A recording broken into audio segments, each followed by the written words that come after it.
এটা আমি মধুমিতা হল মালিকের সাথে কথা বলেছি এবং আমি তাদেরকে জানিয়েছি যে এরকম কথা হচ্ছে, কারণ আমি আমার চোখের সামনে পড়েনি, হয়তো আমি যখন গেছি এরকম কোনো কিছু ছিল না। তো আমি জানিয়েছি যদি এমন কোনো কিছু হয় আপনারা প্লিজ এটা পদক্ষেপ নেবেন।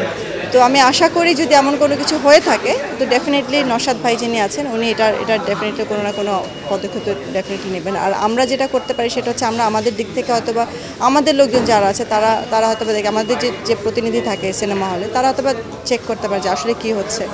আসলে যেটা হয় যে আমরা তো সবসময় আমাদের পক্ষে সম্ভব না যে সিনেমা হলে গিয়ে চেক করা, আমাদের লোকজন গিয়েই করে, আর তারাও হয়তো অন্য কাজে ব্যস্ত থাকে সবসময়। এটা আসলে হল মালিকদের বা হল মালিক কর্তৃপক্ষদের তাদেরকে দেখতে হবে, কারণ এটা আলটিমেটলি যেটা যে ওনারা কাউন্টার থেকে টিকিটটা কিনে নিয়ে যায়, নিয়ে গিয়ে ওনারা বাইরে গিয়ে বিক্রি করছে।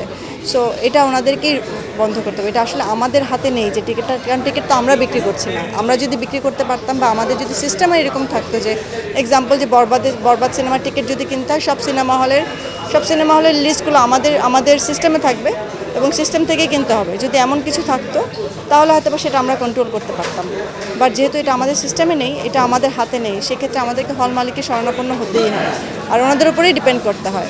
তো আমি বলবো যে আপনারা হল মালিকের দৃষ্টি আকর্ষণ করুন, আমরা সবাই করছি, যে যদি কোথাও ব্ল্যাকে টিকিট বিক্রি হয় আপনারা যদি জানতে পারেন প্লিজ এটা আপনার কর্তৃপক্ষকে জানান। এবং যারা যারা অডিয়েন্স যারা কিনতে যাচ্ছেন এবং যাদেরকে অফার করা হচ্ছে আপনারা প্লিজ হল মালিক কর্তৃপক্ষকে জানান এবং প্রয়োজনে আপনারা যদি পারেন তো প্রশাসনকে জানান যে এরকম হচ্ছে, তাহলে যদি এটা বন্ধ করা যায়। কিন্তু আমাদের একার পক্ষে সবাইকে এগিয়ে আসতে হবে সব কিছুর ব্যাপারে।